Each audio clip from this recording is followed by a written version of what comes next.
안녕하십니까. 소통 공감으로 시민의 마음을 얻는 성남시의회 의장 윤창근입니다. 여러분, 생수병 같은 투명 페트병, 플라스틱과 구분해서 버려야 한다는 사실 알고 계신가요?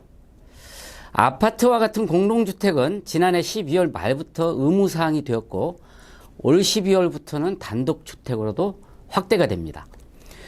투명 이 페트병은 국내 재활용 시장에서 귀한 몸입니다.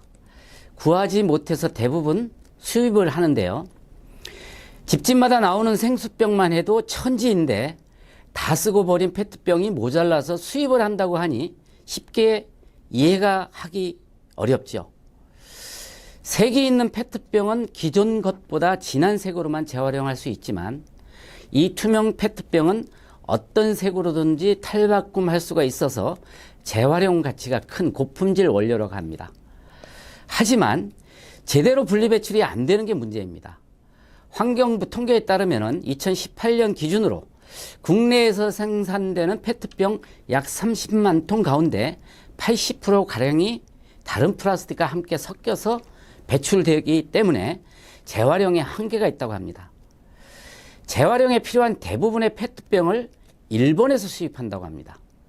재활용 수입국이라는 문제의식과 함께 2019년 일본의 수출 규제에서 촉발된 불매운동이 더해져서 본격적인 투명 페트병 분리배출 정책이 시작되었습니다. 사실 투명 페트병은 전용함에 따로 버리기만 해서는 안 됩니다.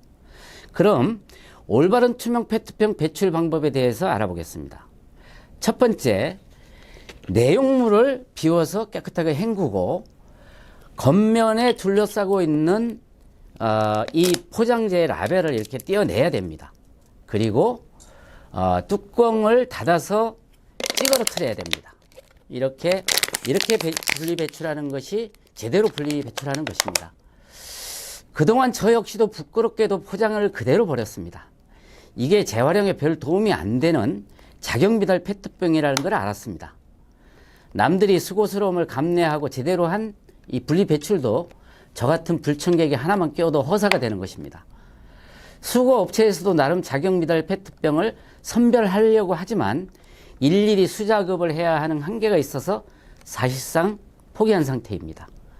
투명 페트병 자체가 적은 게 아니라 제대로 버리는 양이 적어서 재활용하지 못하는 실상, 그리고 재활용 수입국이 바로 우리 대한민국의 현실입니다. 정책 과도기이기도 하지만 분리배출은 일상에서 습관처럼 길들이는 노력이 필요합니다. 분리배출 기준이 모호하다면 선별 방법을 알려주는 앱이 있습니다. 내 손 안에 분리배출 앱인데 이런 걸 활용해서 생활하는 것도 한 방법입니다. 대규모 공동주택에 이어서 빌라나 연립 단독주택의 페트병 분리배출도 올해 12월부터 의무화가 됩니다. 계도기관과 대상을 떠나 올바른 분리배출에 대한 관심과 실천이 절실합니다.